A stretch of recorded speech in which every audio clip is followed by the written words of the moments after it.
Okay, then let's start. Hello, everyone. Thank you for the introduction, Raquel, and for inviting me.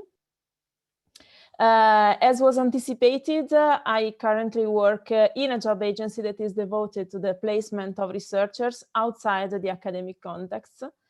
So basically, day in and day out, I hear stories of PhDs who underwent the transition from the academic experience to the market, wherever they are going, in organizations, in companies, in the public administration. There's a very various and colorful range of possibilities for you. But today, I don't want to focus on those, as I often do, but on a very specific topic, which is the problem of job satisfaction. Once you went through the transition, once you found a potential employer, once you went through all the selection process and you entered the new job, are you going to be happy? What's going to happen there? So as probably many of you expect, my first idea was to start with some data, to show you some statistics about the satisfaction of PhD holders in their careers outside academia. But unfortunately, I couldn't find any satisfactory database because the ones I usually use do not discriminate between people who is employed in the academia and people who is employed outside. So it was not particularly meaningful, in my opinion, to tell you what was their perceived satisfaction. If any of you knows about any collection of data that makes this distinction, please let me know. I didn't dig too much, though, because after all, today, my point is not much to give you expectations about your probability to be or not to be happy tomorrow, but is to give you some elements to be prepared with respect to the challenges that you are going to face and to understand them better and be more able to cope with them. My core message will be that very rarely you find the perfect job, the ideal job. The ideal job is often built. And understanding how professional satisfaction works, at least a little bit, I'll give you a few elements, can help you build the perfect job for you. So I will not use data, I will use stories though. As Find Your Doctor, we like to learn how the transition is perceived from the voices of those who undergo through it. Of course, we also did. I was an astrophysicist and now I handle a job agency. So of course, mine was a transition as well. And most of my colleagues are PhDs in different disciplines. So we all went through it, but we constantly need to understand how it is for others. And we have collected many interviews through the years. So I will show you some pieces, some parts from a few of those in order to help my dissertation with the voices of the people who lived the experience we are discussing. Let me start then with an interview. Rosa, the name is fake, is a physicist. She, after a PhD and a 4-year of postdoc, she entered a large enterprise as a software developer, and then she became the IT manager after some time.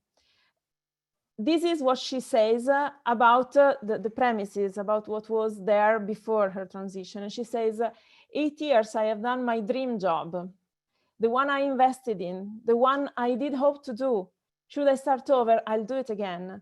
I quit because life was not easy as a research temporary employee with an husband in the same situation. Every year, deadlines were behind your neck and you had no idea where you were going to end up. Best case scenario, we had 30 to 90 days of unemployment every time. We relocated 6 or 7 times in 8 years in 3 different nations. At some point, it was enough. I believe a few of you could recognize themselves in these words. It's a very common experience. We hear it a lot. For me, for instance, it was rather different because I was sick of the job itself. So I wanted to quit because I was done with research. I was not having fun anymore. But no matter what the premise is, probably the kind of questions that you pose yourself are similar. and are such as, will I ever find a job if I quit academia? After all, this is what I'm able to do. This is what I'm trained for. Will I always regret it? For those who were doing their dream job, as Rosa did. Will I waste my brains? Will I be understood wherever I go? Will I always be bored? Or will I find some other kind of challenge that can be equally stimulating for me? In summary, will I ever be professionally satisfied again? This is especially scaring if you were in the academia and you are in the difficult situation to choose a plan that feels like a plan B. For many, it's like this, and it's very crucial when you face the research of a new job to understand this kind of feeling and this kind of perception and find a new plan A. Because when you perceive the search for a new job as a plan B, usually this is a good recruiter can smell it, and it really kills your ability to be chosen in an interview. So it's very important not to have this kind of feeling, and it's very important to stop for a minute and understand why you're leaving and if there is an interesting place where you want to go. But the topic of today is not orientation. So I will not go too much into that, but I will share with you a different way to look at those questions.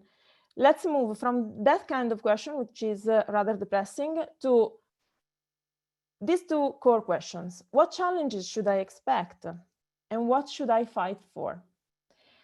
This is very important because we think we want the ideal job.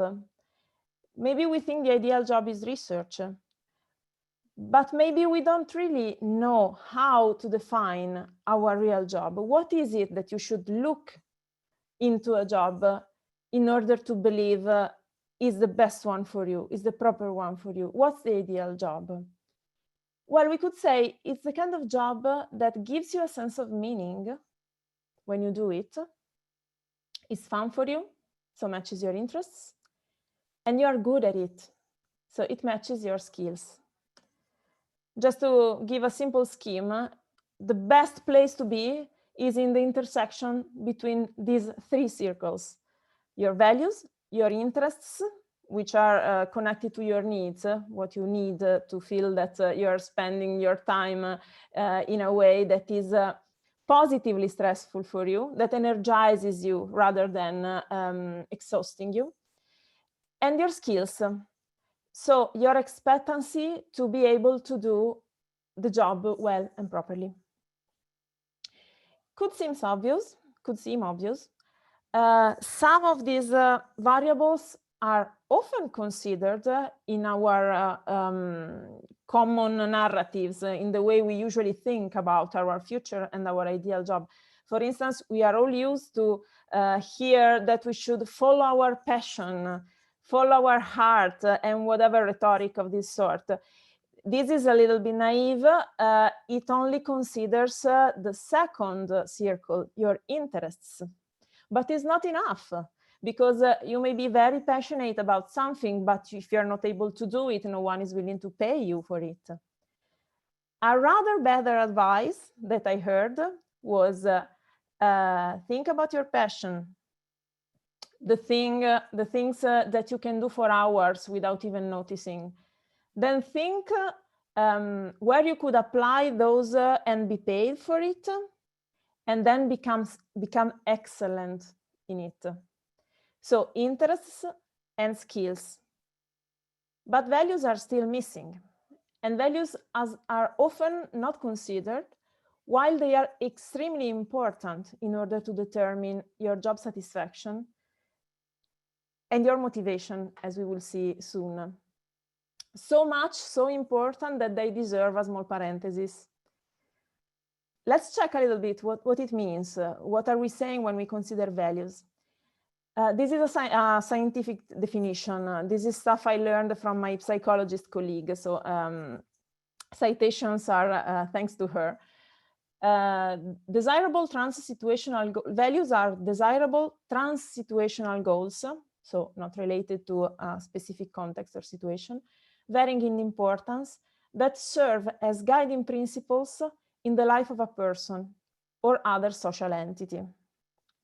They are important for the development of individual and adaptability within an organization. This is crucial, as we will see later. Your values, the matching of your values with the values of the organization where you are in, are crucial to give you the willing and then the ability to adapt to the possible challenges that you're going to face. Of course, values in general are important for the understanding of the daily choices and the professional choices among those. And individuals make personal and flexible hierarchies of values based on their culture. Of course, they are cultural dependent, but and this could be tricky because sometimes we do tend to follow values that are not ours, but that are the ones expected based on our social context. This can be dangerous, and we'll mention it again later. So values are important because more often than we think, they are the reason why we don't quit or we quit a job, a situation, a relationship. Very often, the last drop is when something goes against your values, not against your interests and not against your skills, your values. So basically, the ideal job is in this intersection, and is the one that keeps your motivation up. It's not necessarily the one that pays you a lot, the one that recognizes you, the one where you can use all your skills. Not necessarily. It could be. Those three are professional values. They could be important for you. Maybe they are not. And not because they are generally thought to be important, then they are supposed to be important for you. For example, money don't matter much for me. I'm very much drawn by other things, like doing something that is useful for others. I can accept a salary that is not amazing if I'm doing something that I believe in. This is values, very much. And this is what you need in order to keep your motivation up, because satisfaction does not mean that you're always happy, but it means that when you're not, you have something in you to keep going. You are happy to be there, even when it's difficult.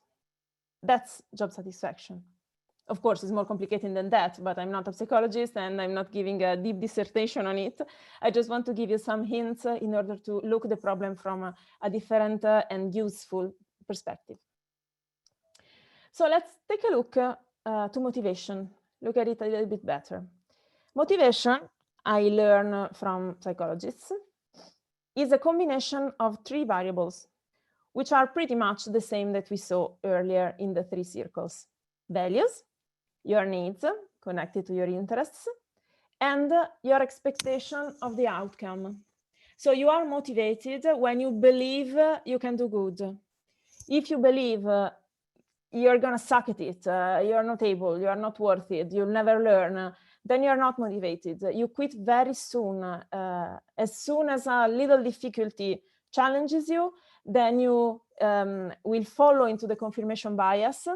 It will support your expectations of failure, and your motivation will be null, and you're going to quit.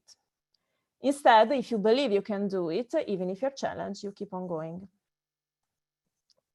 Now, these three variables determine the so-called potential motivation, which is the effort an individual would be willing to exert to satisfy a motive when he or she doesn't perceive the obstacles. So the potential motivation is the one that you have when you go to the job interview, for instance. Is your idea of what the job is going to be and what you are willing to do in it. Of course, this corresponds to the maximum motivation that you can experience. The potential motivation is low when, as I said, for instance, you don't think you are able to do it, is not consistent with your values, it does not match your needs or interests. So, for example, if you apply to a job just because the skill request is very similar to yours, but the organization declares values that are not yours, for example, is very much is too business oriented, and you feel that the only thing that matters is money, and this is not your trigger, then your potential motivation is going to be low. Don't even apply, because you will communicate it, not verbally, but you will communicate it. And also, of course, if a job seems perfect, but you are bored of doing certain things, not even apply, because it's not going to work either.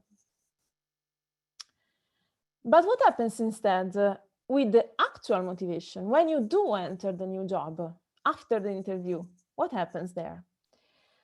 So actual motivation is what will determine your satisfaction, at least will heavily determine your satisfaction in the job once you're there. And the way it moves can be surprising at a first sight, because with no difficulties, of course, actual motivation corresponds to potential one. When difficulties start to come, motivation drops very fast. So with low difficulties, it can be very low. Then it rises again. When stuff gets hard, you start to play. I don't know how to say that in English, but I think you understand what I'm referring to. With medium difficulties, our motivation gets the top, matches the potential one. And then when the difficulties are too high, then it drops again. There is a maximum at a certain level of challenge that is, of course, different for every one of us, which corresponds to our maximum ability to cope and to keep on going and to be satisfied in matching the challenges. It seems paradoxical in some sense, but it's adaptive. It's adaptive because it seems like we are cabled in order to be willing to face challenges, at least some level of challenge, which makes sense because, of course, we know that nothing in life and in the world ever goes smoothly. There are always problems. So if our motivation would be maximum only when there is no problem, we would be always unsatisfied and always at a low motivation level. Instead, there is a good level of compromise that we should aim for. And the reason why I think it's very useful for me today and for you to share this content is because when you're going to be in a new job and you're going to feel that you're losing motivation, knowing these things helps you place yourself on this trend. What I mean is that you could feel that motivation is dropping a little bit. Then you could ask yourself, okay, wait a minute. Am I facing the initial drop due to the first difficulties that I'm encountered, so everything is fine?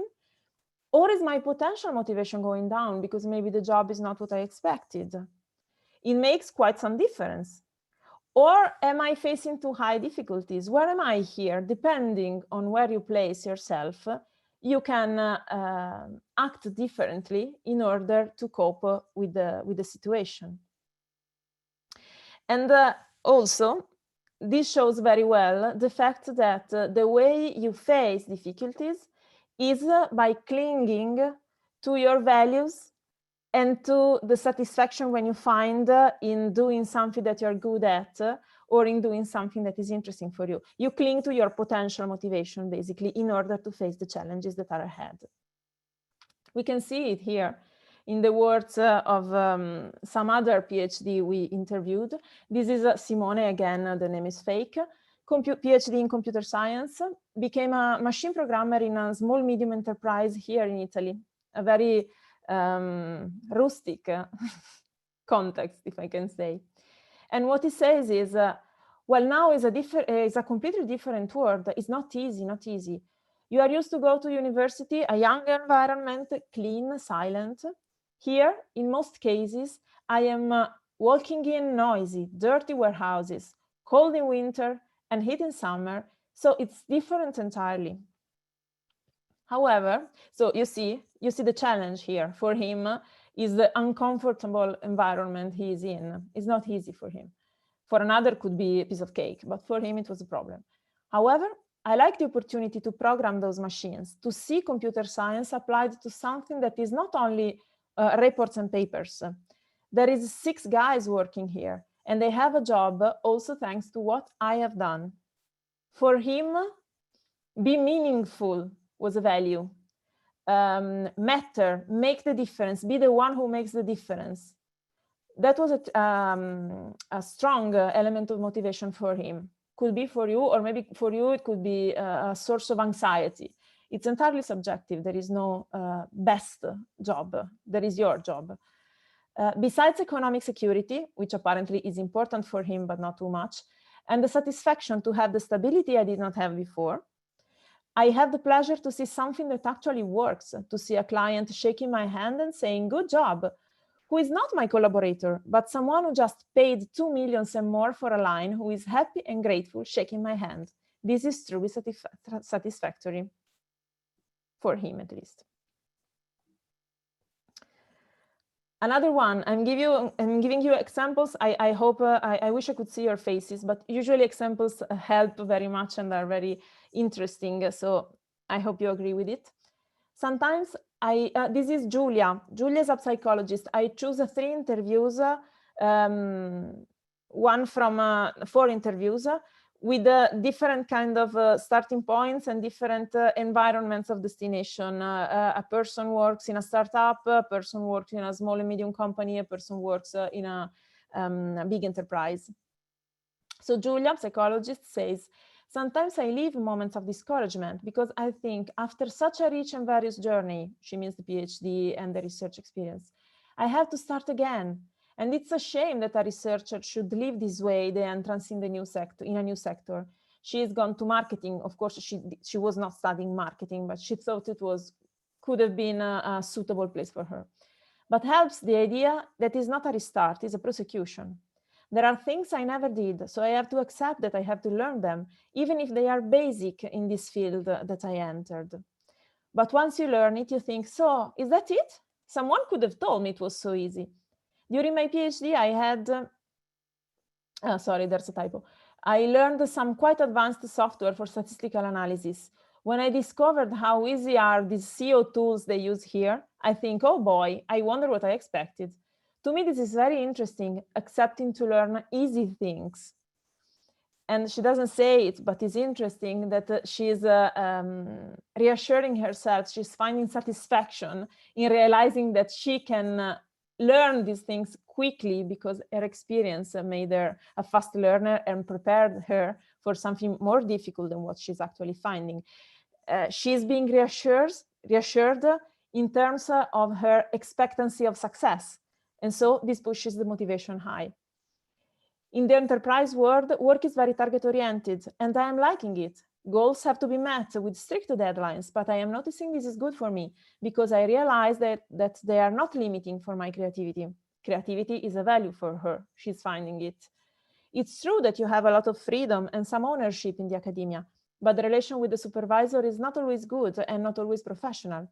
I think I would not fit in a very hierarchic environment, but this startup is small and I do not have a hierarchic relation with my manager. Apparently, relation is also extremely important for her, so much that among the thousands of problems one could find in the academia, she's pointing out the relation with the supervisor.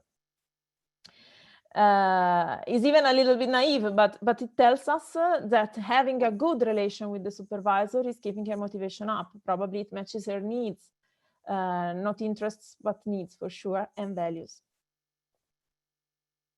So this is an example of the kind of challenges that you can find. I thought there was another one, sorry.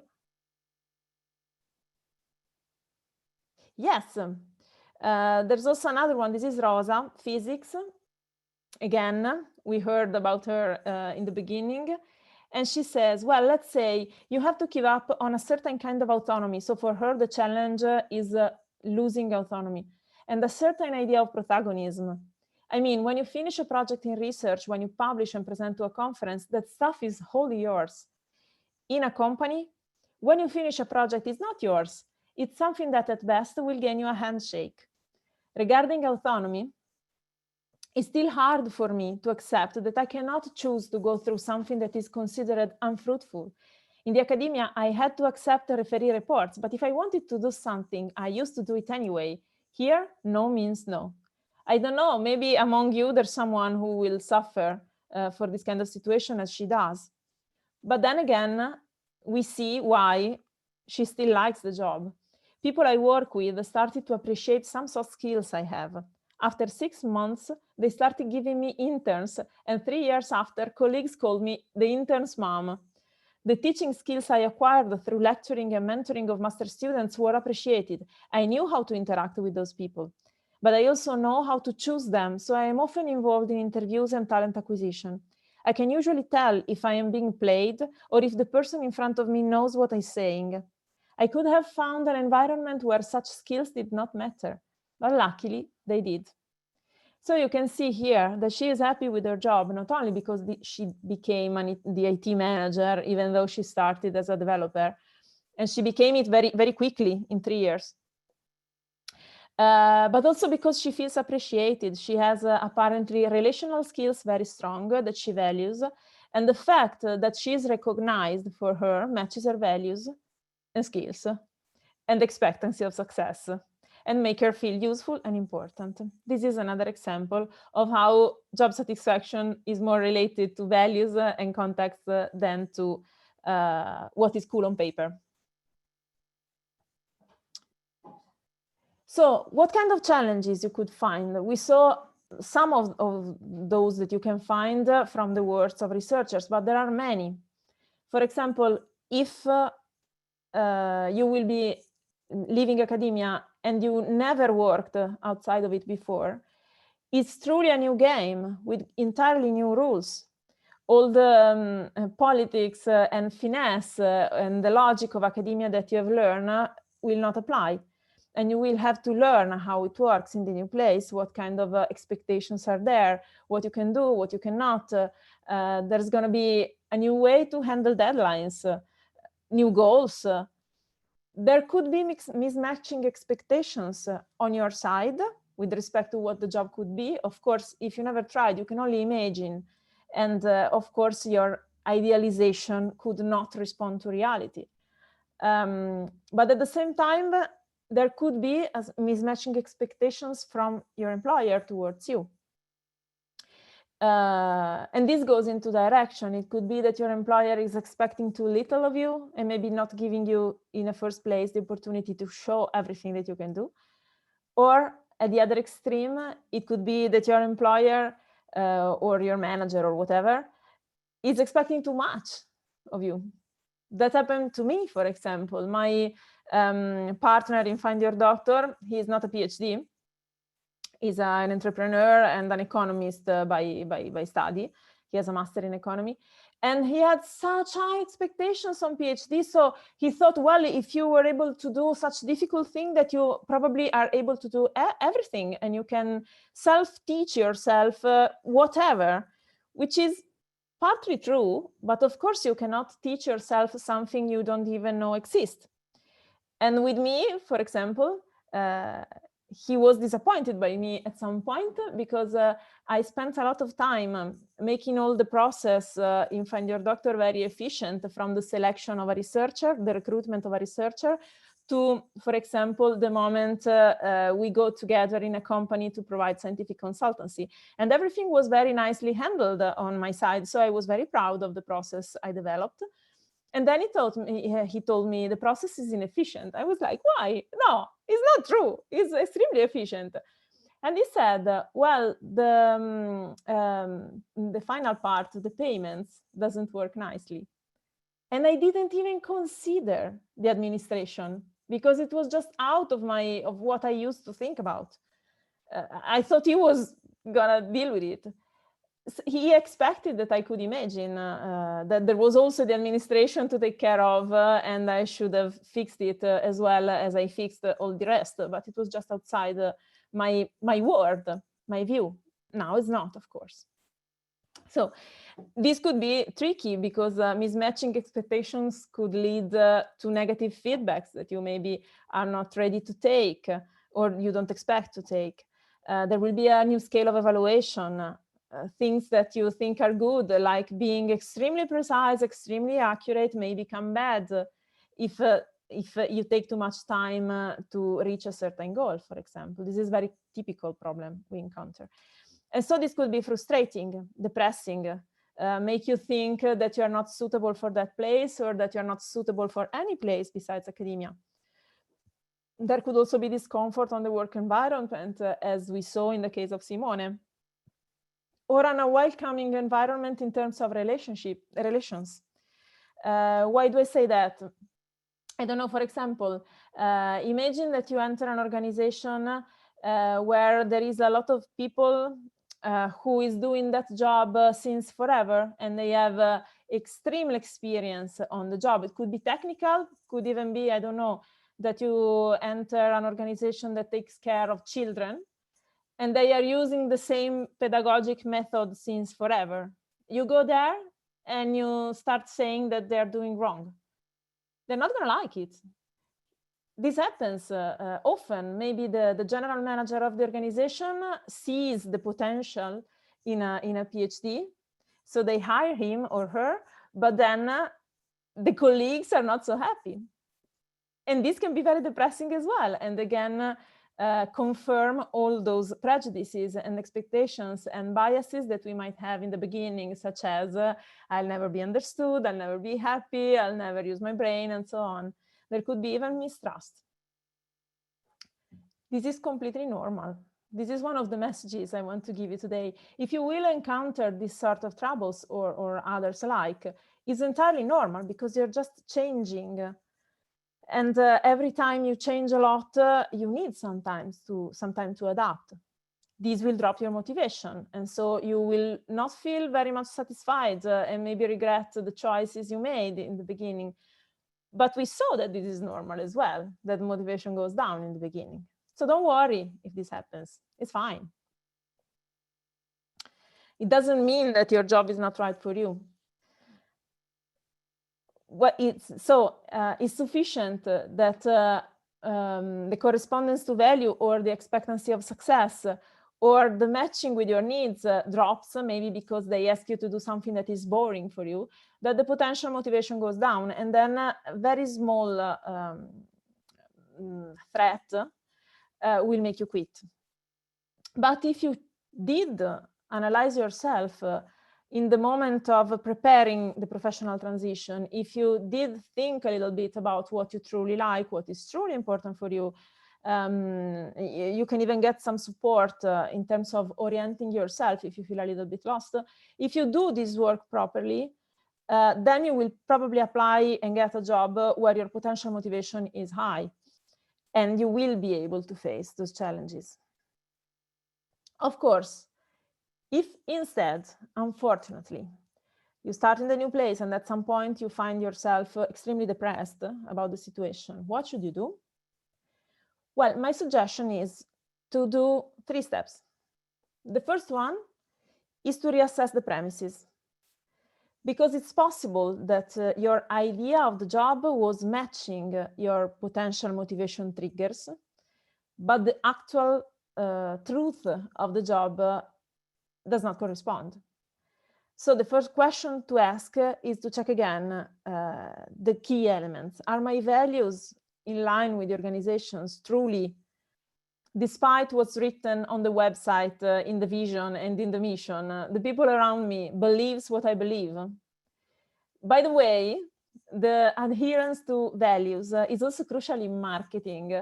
If you hear people working in marketing, or the researchers working in it, they tell you that nowadays you sell to people who believe what you believe. You sell your values, not your product. Very often, there are some major examples of it. And this is the same, because you tend to fight for what you believe in, and to feel well when you feel surrounded by people who believes what you believe. So it's extremely important. Is the job potentially, at least, interesting? The actual things that I'm asked to do are interesting, or I see that I could develop through something that is matching my interests? Do I have the proper skills? Or am I discovering that I'm not able to do some things that are required? And if not, do I care to acquire them? Or do I feel like, I don't care. I just need an excuse to run. If, another interesting question to ask yourself is, even when you feel that the values around you correspond to yours, just be sure that you are not acting on someone else's values. I don't go too much into it, but it's an exercise that we always offer to the PhDs in the universities when we give training courses, because it's very common that we fight for something that is not what we want, but what our partners, parents, supervisor, someone else wants from us. So we're just trying to make someone else happy. The moment when you feel that you're not satisfied in your job is a good moment to wonder if you are truly following your desires and not someone else's. Am I clinging to my old self? This sounds very psychoanalytics, but actually there is a problem connected to identity when you change your job, especially if you were doing a job that you truly cared about.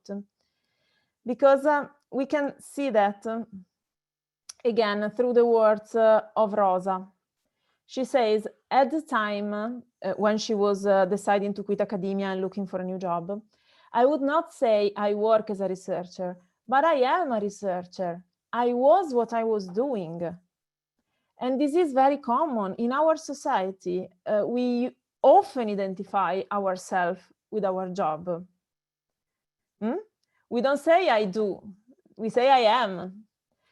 And that's crucial, because when we need to change abruptly towards something completely different, then there is a need to change ourselves, our image of ourselves. The things that you have to learn in life are to know, and we know, to know how to do the skills, to know how to be in the situation where you are, but also we need to learn how to change. That's difficult. If you think there is so many cultures where, especially traditional cultures, ancient cultures, where changes in life were signed by rituals, where there were simulations of death. And this is because when we change completely the kind of life we live, the kind of work we do, somehow we need to let our old self die in order to become someone else. And it's very hard to let yourself die, because come on, you love the person you were, you've been together so long.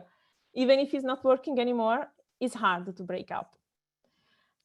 This is also, again, entirely normal. But when you feel that you are in an organization that matches your expectations, your values, your skills, so on, you're still unhappy, this could be a problem. Maybe you are clinging to some old self, and you have not decided to be reborn yet. Rosa says, to do something just to fill my day, type again, and get some salary by the end of the month would have been very hard. Luckily, it's not what happened. I found a job that surely has its challenges and limitations and things that are hard to swallow, but that I like. I keep being what I do. I am still someone who puts herself in what she does. So probably she did have this difficulty, but in the job she's doing, she found another way to put what she is into what she does. She is not a researcher, only a researcher anymore. She is an IT manager, but her way to be an IT manager has the researcher in it. So she has a new professional identity that matches her. Another possible hidden threat to motivation is that you have been compromised and you're not saying that to yourself. I give you the time to read the nice PhD comics lines. Sometimes it's like this. Sometimes we do have a secret plan that we never take out of the closet. Professional transitions are a good moment to do so. not because you have to become a rock star after your PhD, but if you dream to become a rock star, then maybe when you think about the kind of job that you want to do tomorrow, take the chance to find some compromise with it. Why do you want to become a rock star? Because you like music, or because you like to be famous, or because you like to be brave, or because of what? And once you understand what's behind your ideal plan, and once you understand what's the minimum aspiration level, the minimum that you can accept that matches the 3 circles above, you can find a real plan that is in between. But if you just leave your secret plan in the closet forever, it's going to be there all the time. And every time things go sideways, you're going to think, yeah, but I didn't really want to do this. There was something else I wanted to do. I'm not following my dream, blah, blah, blah, blah, blah. Don't do that. Face your secret plan, fearless. So first step, reassess the premises. Once we believe the premises are still there, so our potential motivation is still high, then probably we are just facing difficulties. And then the point 2 is to analyze the challenge. Am I facing expectable challenges, or is there something more? Am I being blinded by prejudice? That could be. Am I being lucid or emotional? Am I frustrated, hurt? By what? Sometimes you get emotional and then you're not able to understand what the problem is anymore. It's worth trying to clean this up and focus on the issue. Put a label on it can be very helpful. What weakness of mine is at play? What strengths can I leverage on? I'll cut short because otherwise we don't finish in time. The last step, once you have assessed the challenge, is to decide what to do with it. Should you break the relationship with your new work environment and maybe look for something else? If so, if the premises are not there anymore, for example, or the challenges are too strong, too difficult, you are in the last part of the trend of the actual motivation, then it could be that you need to break. Is also absolutely normal. You have to try new jobs outside the academia. It could be that the first one is not the good one. Or you can choose to adapt. So to suppress things that are important for you and be the way they want you to be in this new environment. Of course, is not what I would advise, especially as a PhD, because what makes us special, in my opinion, is our being different. So better is to place yourself somewhere in between adapting to the new environment and transforming it. And to close this webinar, I would like to show you some examples from interviews of this transformation approach. This is Rosa again, you know her by now. She says, after the first interview, they were interested in me, but with reservation, meaning that every candidate with a company pedigree got a permanent position. I did not. I got a 1-year contract, and my PhD plus 4 years of postdocs were valued contractually as a 3-year internship in a company. A person could have said, no, this is unacceptable, I'm quitting. And I'm not saying that this is wrong. Could be done. She chose another approach. She says, well, but it's not exactly the same. So she was not happy, of course. But then they saw me working and everything went well. I have been lucky. Maybe she was lucky. Maybe she also was willing to open up and to accept some mistrust in the beginning as normal, because it is, and to prove herself. She accepted it. We did learn so many things in research. We changed so many relationships, teams, places. Why should I have trouble learning the language of some electronic engineers she was supposed to work with? This attitude of, I cannot do this today, but I know how to become an expert in 1 year, was very valued in the interview. And so I was hired. And it was even better when I started to work. Surely you can try to change people's mind here. And I try. She was saying that she was saying before that in the academia you can always do what you want, but in a company when they say no is no. Maybe you remember this. And then she says you can try to change people's mind, and I try. So she's not adapting, not completely, because she keeps trying. There is people here that I annoyed with hours of dissertation to convince them that they were wrong. People hierarchically higher than me because, you know, that researcher's boldness stays with you. This is a large enterprise, so hierarchy is strong. The strength to think, yeah, you may be the top manager, you may have 3 times my salary, but I know that attitude you never lose. But I know that trying does not mean to succeed. Sometimes I do, but mostly I don't. So she's placing herself in between. She's accepting to adapt to the fact that she cannot always be listened to. But she keeps trying because sometimes they do listen, and probably this is extremely satisfactory for her. Bianca, chemistry. In a small and medium enterprise, and she decided to enter this company for some strange reason that we did not fully understand. She was very insistent. They didn't want to hire her in the beginning, but then they convinced them, and they were doing something rather different from what she was doing. But she really wanted to enter this new world. And she says, at a certain point, I decided to step in their shoes, and I thought, it's true, it's so hard for me, but it's even harder for them. I cannot talk academic keys or assume that those people who have incredible technical experience in their field will change their ways in a day just because I tell them that there are better options than what they have always methodically done. From that moment, some doors started to open. First on the personal level, and then little by little, I started to suggest changes on the scientific and technical level. I have to say, I did encounter some hesitation in the beginning, but now I see the one that comes asking questions, the one that spontaneously seeks for more insights. Some are not convinced yet, but I can tell everyone will eventually come around.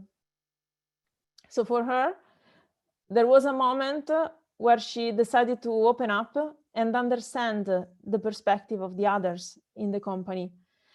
And that opened the doors to be transformative and not suppressing herself just because she was she knew too much of chemistry compared to the technicians there. In the beginning, I had a different approach to things because I had always been working at the nanoscale. They brought me back in the macro world, but I know I can stay in both. I know I can play on both levels. So she realizes that she has something to add to what they know. And so if she learns from them, then she can teach them. This is another nice example of transformation. And I think this is what, as PhD holders, many of us will be called to do, because this is how you become an innovator, where innovation is most needed, where the ground is maybe fertile, but you still need to prepare it. At last, Julia, psychology. She says, we need to move PhDs and companies closer because there is a mutual prejudice. From the enterprise, this is a big brain who will come here and mess everything up. Plus they think they have to pay so much more than they think. For what we need, even a less skilled person can succeed. On the researcher side, there is, will I be able to show my skills here? Will I have the freedom to give an original contribution? I mean, we should set things a bit more straight on both sides, abandon a certain idea of entitlement on the one hand, and stop thinking too much about saving money on the other, but focus on the common ground. What can we achieve together? Of course, it's not easy. Opening up is never easy, especially when you feel that you are mistreated. But as I said in the beginning, I hope I gave you the perception of why I say that satisfactory jobs are often built rather than found, because difficulties will always be there. And it's up to us to understand them with respect to what satisfies us and makes us motivated and professionally happy, and face them positively. We are all those people on the other side. Even if it's likely that in the beginning of your professional journey outside academia, you will not be fully understood, if you step in the shoes of all those other people and understand that their difficulties with you, maybe you can learn from each other, and be both better. So take your time to build your ideal job. And if you're not lucky at the beginning, no, don't worry, because growth always takes time. Thank you very much. I leave you with my contacts.